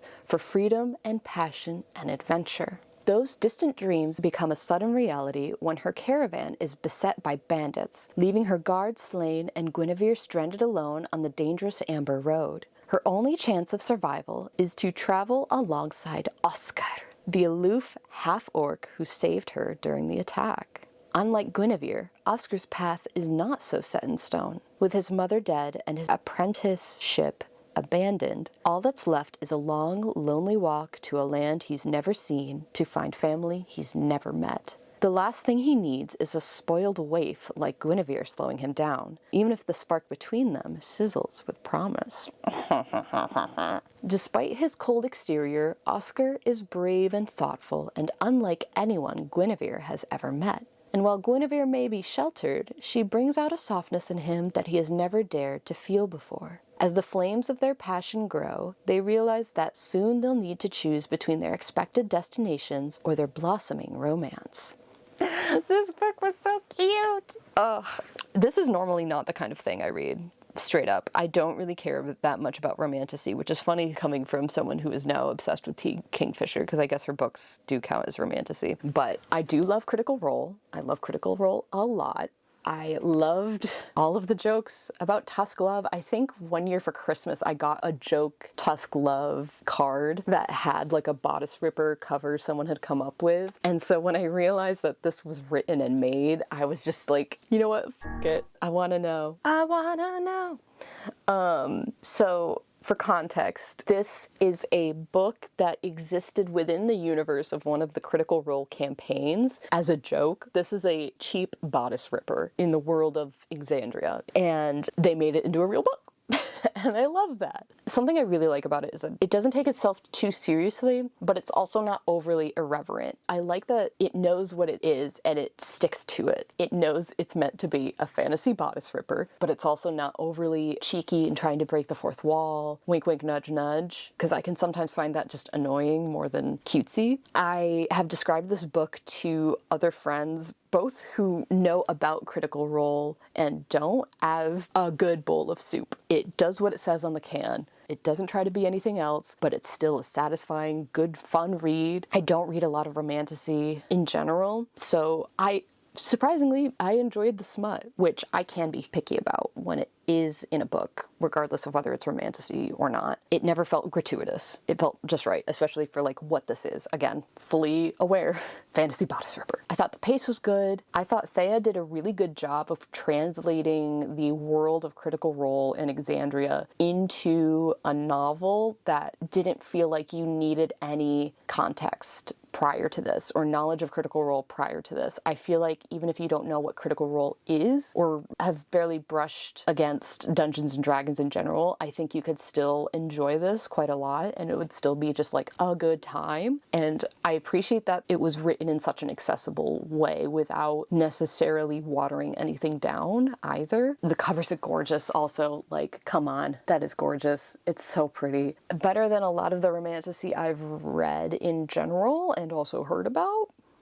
I gave it 4 stars and it was a good time. Next, I read House of the Beast by Michelle Wong. This is my gorgeous Goldsboro Books limited edition that I will, unfortunately, I think, be passing on. Born out of wedlock and shunned by society, Alma learned to make peace with her solitude so long as she had her mother by her side. When her mother becomes gravely ill, Alma discovers a clue about her estranged father and writes a message begging for help. Little does she know that she is a bastard of House Avira, one of the 4 noble families that serve the gods and are imbued with their powers, and her father is a vessel of the dread beast, the most frightening god of all, a harbinger of death. In a desperate exchange for her mother's medicine, Alma agrees to sacrifice her left arm to the beast in a ceremony that will bind her forever to the house and its deity. Regardless, her mother soon passes, leaving Alma trapped inside the Avira's grand estate, despised by her relatives and nothing but a pawn in her father's schemes. Now, vengeance is the only thing that keeps Alma going. That, and the strange connection she has with her god, a monster who is constantly by her side, an eldritch being taking the form of a beautiful prince with starlit hair that only she can see. He tells Alma that she has been chosen to bring change upon their world, and with his help, Alma plots a perilous journey to destroy the house that stole everything from her. Oh, I wanted to like this book more. I liked the main character. I liked the love interest. Oh, what did she call him? What did she call him? The Beast? No. Aster. I liked Alma. I liked Aster. I liked a lot of the concepts, but there were definitely times this felt like kind of a chore to read.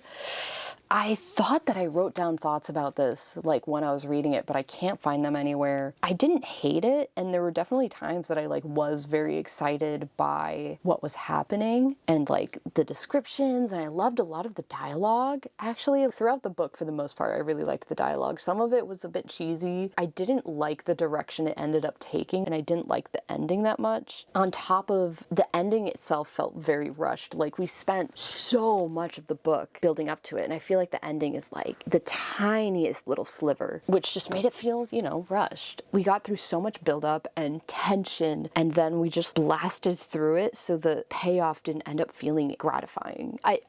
I think my feelings come from the fact that I feel like the bones and even some of the meat is good, but it just needed more refining. This is her debut.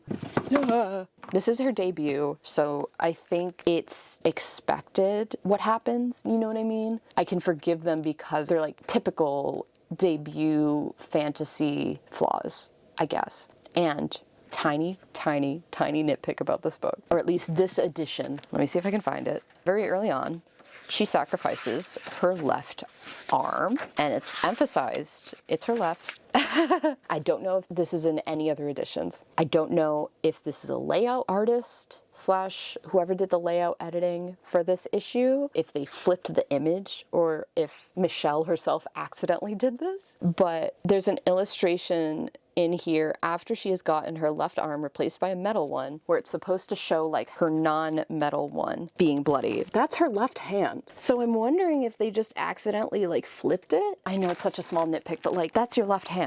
Am I stupid? No. Her left hand is metal at that point. Huh?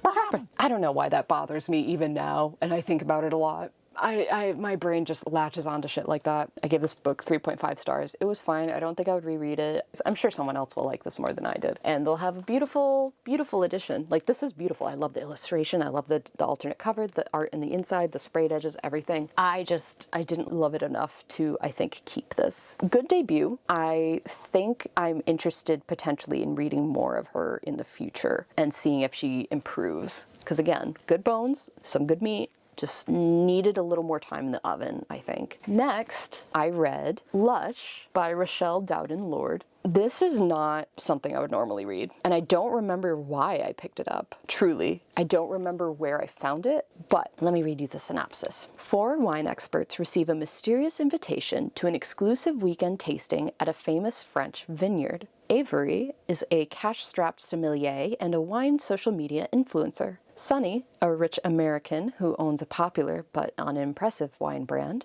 Mélisse, I'm going to say Mélisse, that sounds French, a French food and drink critic. And Cosmo, a sommelier who's one of the youngest masters in the world. It seems at first that these 4 have little in common except for their love of wine and their belief in its transformative power. But as the quartet awaits the penultimate night of the trip, when they will taste the only bottle of one of the rarest wines in the world, it becomes clear that each of them grapples with a private crisis and projects their ultimate hopes and fears onto the contents of this bottle, a bottle rendered divine by age and scarcity. Unfolding over several days of indulgence in delicious food and drink, raucous debauchery, and the transformative truths that will leave each character changed forever, Lush is a sensuous tour of the wine industry's extreme pleasures and pains, a captivating summer read that, like a fine vintage, will linger long after you've finished turning the pages. Like I said, this is not something I would normally read, gravitate towards. Don't remember where I saw it or why I picked it up, but I remember reading a sample of it on Libby and really loving the prose. And I kept thinking about it, so I ended up putting it on hold. And then sometime in between it coming off of hold, I bought the physical book and then immediately forgot that I bought the physical book and read it all on Libby.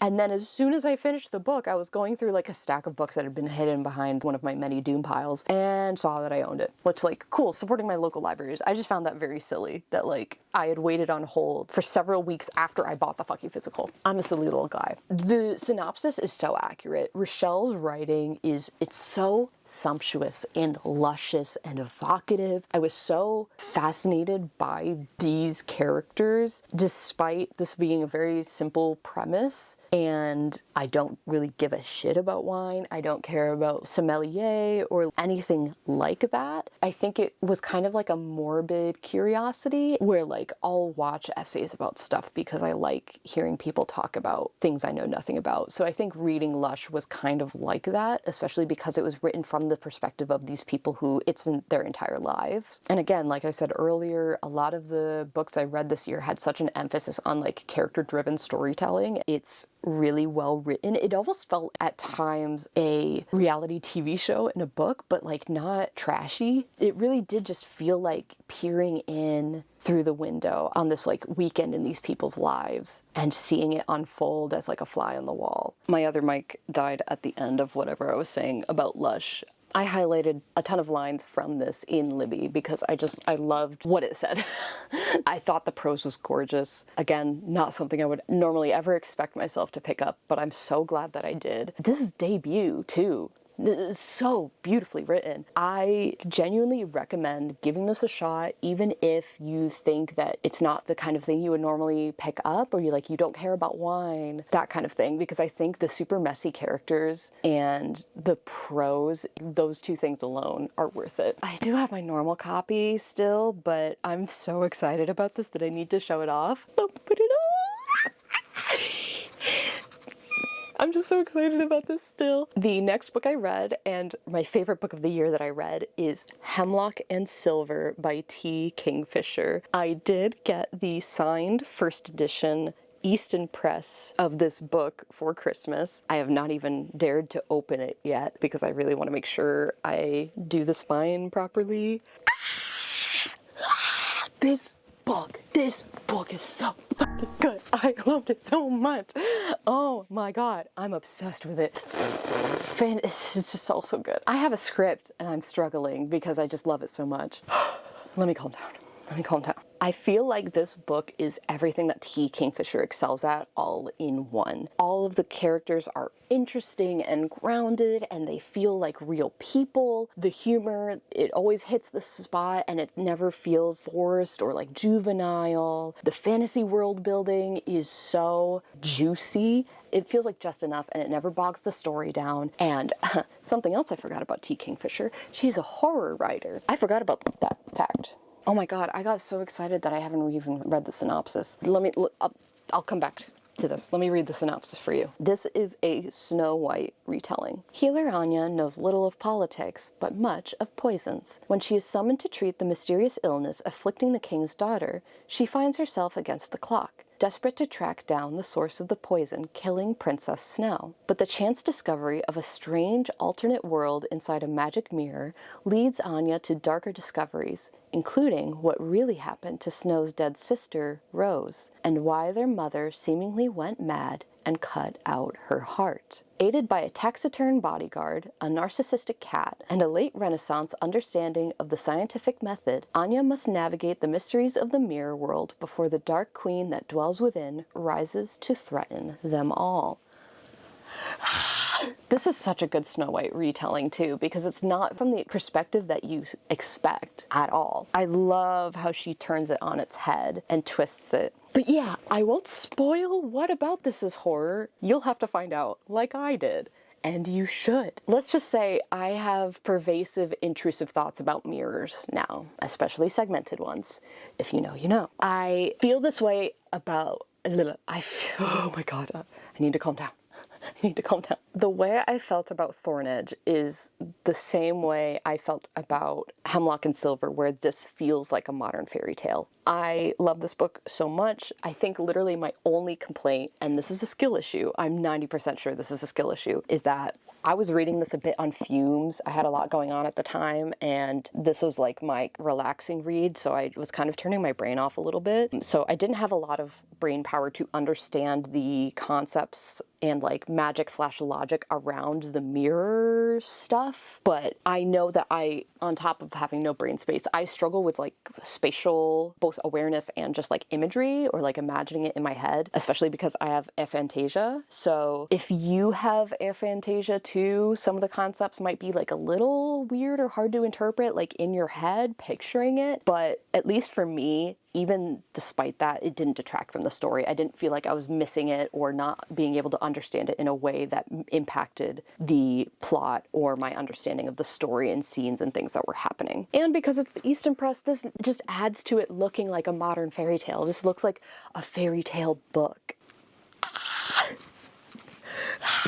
Okay, do we think we can get through the last 4 before it's truly dark? We're gonna see. I like how you can tell that I'm losing light because my candle and screens are now starting to look like a rim light. Next, we have The Vanishing Act of Esme Lennox by Maggie O'Farrell. I picked this up because I wanted to try and read some Irish authors before going to Ireland this past October, and unfortunately, this is the only one I ended up reading before I went to Ireland. In the middle of tending to the everyday business at her vintage clothing shop and sidestepping her married boyfriend's attempts at commitment, Iris Lockhart receives a stunning phone call. Her great aunt Esme, whom she never knew existed, is being released from Coldstone Hospital, where she has been locked away for over 60 years. Iris's grandmother Kitty always claimed to be an only child, but Esme's paper proves she is Kitty's sister, and Iris can see the shadow of her dead father in Esme's face. Esme has been labeled harmless,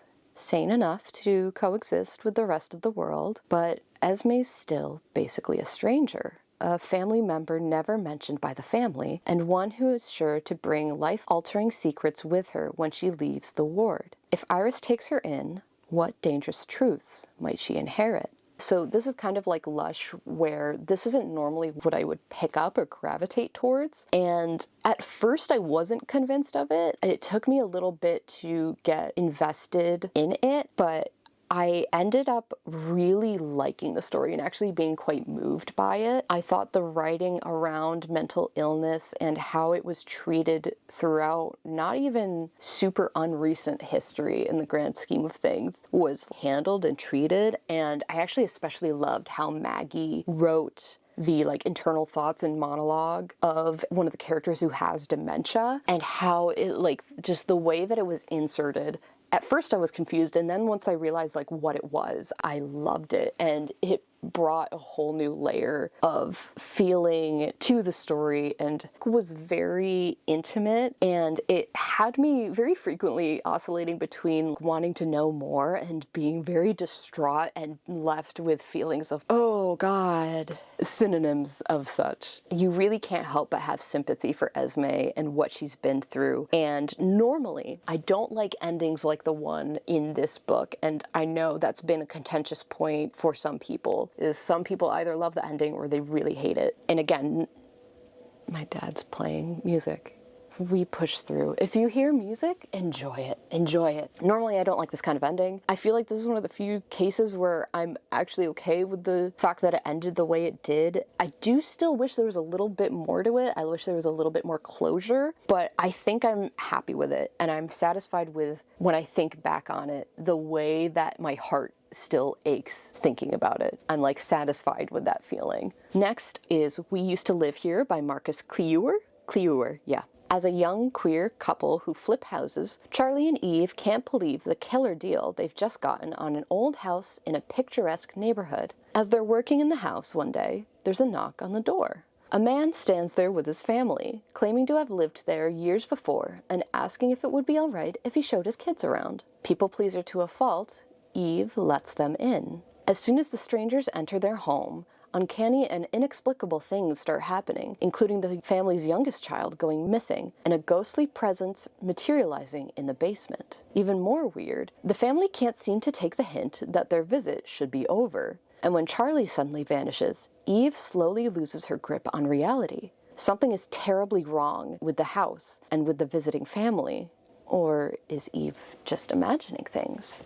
I gave this a 2.5. I got this from one of the girly pops on the Ireland trip that I went on, who also didn't really like it that much, but I wanted to give it a shot, and she wanted to get it off of her hands, so win-win. I am now also going to get it off my hands because it was fine. It was weird. My feelings about it made a lot more sense once I learned that this was essentially Reddit creepypasta novelized. I want to preface this by saying that I think a lot of good writing can come out of those spaces and those corners of the internet. And like, there's a reason that so much of our current pop culture, horror, like phenomena and tropes and stories originate in those spaces, a la SCP, Slenderman before he became a bit more than anything. But I think, unfortunately, this is just one of the cases where it didn't translate well into a full novel. I don't think the way it was executed worked in the story's favor. I wanted to like it more and be more invested and curious about the mystery and like the weird, like there's Morse code in here. There's some lore that is just dropped and you have to kind of try to piece together. It just didn't work for me. I didn't feel invested in figuring out those oddities, which normally I love little puzzles like that. And when I am interested in puzzles like that, the experience isn't ruined for me if I can't figure them out on my own and I need to Google them, which was the case for this. I figured out pretty quickly about the Morse code, but there was other stuff that I wasn't sure about. And when I looked up what people had figured out, I wasn't left very satisfied. Normally when I look up the answers to those things, I kind of get like a renewed little like, oh, that's so cool, or like, oh, I get it now, and I can reflect and like appreciate it. But in We Used to Live Here's case, I didn't get any additional satisfaction, or it didn't feel like it put more pieces together in a way that I could now enjoy the full picture more. I didn't hate it, but I didn't love it. It wasn't that good. 2.5. I don't mind that I essentially fucked around and found out, you know. Didn't know if I would like it. I didn't like it that much, and I found out, and that's fine. The next book I read was Paladin's Grace by T. Kingfisher. It was on hold at Libby for like 20 plus weeks. I would have read it earlier in the year had it not been for that. But I did finally, at the end of the year, start Saints of Steel, I think it's called, series, starting with Paladin's Grace. I don't think you need to read any of them in order necessarily. I love the premise of this book. Stefan's god died on the longest day of the year. 3 years later, Stefan is a broken paladin, living only for the chance to be useful before he dies. But all that changes when he encounters a fugitive named Grace in an alley and witnesses an assassination attempt gone wrong. Now the pair must navigate a web of treachery, beset on all sides by spies and poisoners, while a cryptic killer stalks one step behind. Oh my god, this book got me like so quickly. It was actually a treat to read this after Hemlock and Silver because I think it's in the acknowledgments. T. Kingfisher talks about how she was like researching poisons and the thought came up of, can you make a poisonous perfume or a perfume poison kind of thing? And some more percolating on that got to the main character Grace being a perfumer. And reading that after Hemlock and Silver, where the main character is a poisoner. And so, like, I could almost see this through line of years and years apart where she did eventually get back to the concept of, like, a poisoner main character. No idea if it does go that far back or I'm just making a connection in my head that didn't actually exist in T. Kingfisher's, but either way, I thought it was cute. I gave this a 4.5, I think just because it was solid. I don't think there was anything in particular that made it like not a 5-star. 4.5 just felt right. No specific complaints really. Just sometimes things are just a 4.5 and not a 5-star. You know, again, T. Kingfisher, excellent characters, excellent and fascinating world that I want to play D&D in and read endless lore about. Good soup. No notes. I'm excited to read more of the stories from the Saint of Steel series. T. Kingfisher could only write reiterations of this for the rest of her career, and I would eat them the fuck up. They could literally just continuously make Grace and Stefan over and over again, and I would eat it up. I would eat it up. And I'm always saying that. And also, just most of T. Kingfisher's work has had me kicking my feet and giggling, but this one especially had me kicking my feet and giggling and going hee hee ha ha. But then also laying in bed and staring at my ceiling and thinking about the main conceit of the novel being, what if you were a paladin / cleric and your god just fucking died? Like, what the f do you do with that? And I love that. And I highly recommend. Loved it. Keeping on the train of just cozy fantasy, but not derogatory, is The Keeper of Magical Things by Julie Long. There are people in the room beneath me. We press on. Certainty Bulrush wants to be useful. To the Guild of Mages that took her in as a novice, to the little brother who depends on her, and to anyone else she can help. Unfortunately, her tepid magic hasn't proven much use to anyone. When Certainty has the chance to earn her magehood via a seemingly straightforward assignment, she takes it. Never mind that she'll have to work with Mage Aurelia, the brilliant, unfairly attractive overachiever who's managed to alienate everyone around her. The two must transport minorly magical artifacts somewhere safe. Spelling. The dullest, least magical village around. There, they must fix up an old warehouse, separate the gossipy teapots from the kind of flaming swords, corral an unruly cat dragon who has tagged along, and above all, avoid complications. The guild's uneasy relationship with the citizens is at a tipping point, and the last thing needed is a magical incident. Still, as mage and novice come to know Spelling's residents, and each other, they realize the guild's hoarded magic might do more good being shared. Friendships blossom, while Certainty and Aurelia work to make Spelling the haven it could be. But magic is fickle. Add attraction, and it might spell trouble. I picked this up at the airport on a work trip, and I did not think I would like it nearly as much as I did. I gave this a solid 3, which sounds like a not good rating, but for this, it was just solid. It was nice. It was a good time. I was surprised how much I actually ate it up, especially because cozy fantasy and cozy romantasy tends to be really hit or miss for me. I feel like cozy media can fall into the trap of, in an effort to be quote-unquote cozy, it ends up just being like very surface level or just boring and not really going anywhere. But I feel like Julie Long did a really good job of having a low-stakes narrative that was still very interesting and fun. I had a lot of fun reading it. I liked the world building and magic. I don't know why, but I'm so charmed by like useless magic or like very, very specific magic. So Certainty has the ability to essentially talk to magic objects or just objects in general. It's considered not very useful, and neither are a lot of the objects. As you heard, there's a teapot that just gossips. What's that gonna do? I'm always charmed by stuff like that. I can't put my finger on it, but that definitely was a draw for me when it came to the story. And a lot of their work was just essentially categorizing and archiving what these objects were, and I am a sucker for characters doing things that I wish I could be doing. Please just give me a box of stuff and let me archive it, figure out what the fuck it is, write it down, and then put it on a shelf. That sounds like a dream. I want to be doing what Certainty was doing. This did end up at a 3, partially because it was just fine, but also because it did still unfortunately end up falling into some of the tropes that I just don't care about from this genre of there was a misunderstanding and they don't have a way to talk about it until like the very last second. And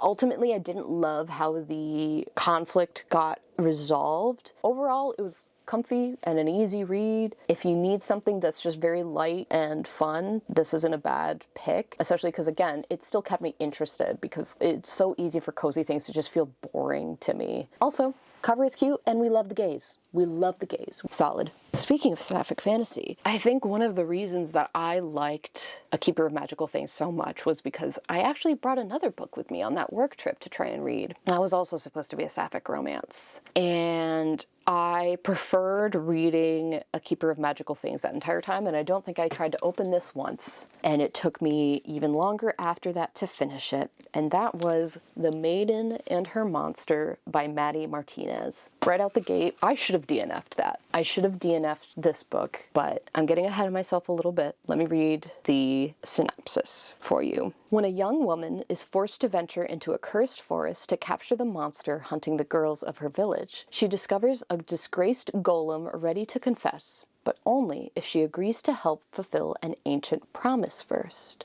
A bargain that unravels a much more dangerous threat to her people and forces her to face growing feelings for the very creature she was taught to hate. Yeah, you can tell it's really dark now because it's all light over there. Should I? Here, let's add a little fun light over here. How cozy.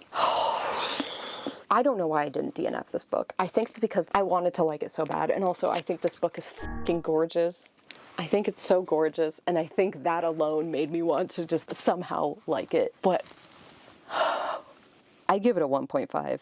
I truly forced myself to read the entire thing, and considering how early I DNF'd other books this year, I don't know why I didn't DNF it sooner. I should have. I don't know why I kept making myself go through it. If I'm gonna be completely honest, I started reading it before bed, not as a like wind down activity, but because it was so slow and boring that it would put me to sleep and it would make me drowsy.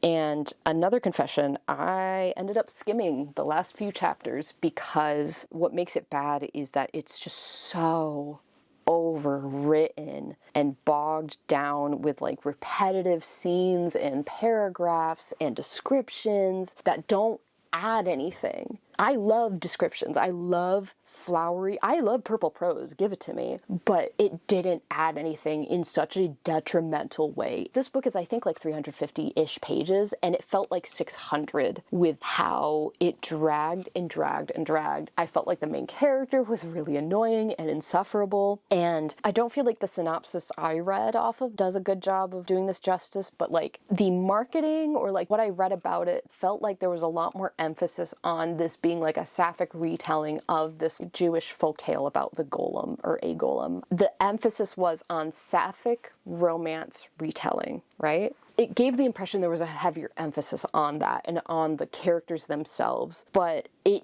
doesn't. The Maiden and Her Monster goes way deeper into themes and plots around like politics and religion and beliefs and the values they impose and like the strain between a kingdom and its people and persecution and stuff like that. Way more than anything really with the characters. Like the characters in the romance felt like secondary, if not, I think I wrote in my review, tertiary. There wasn't any real proper build-up to their romance.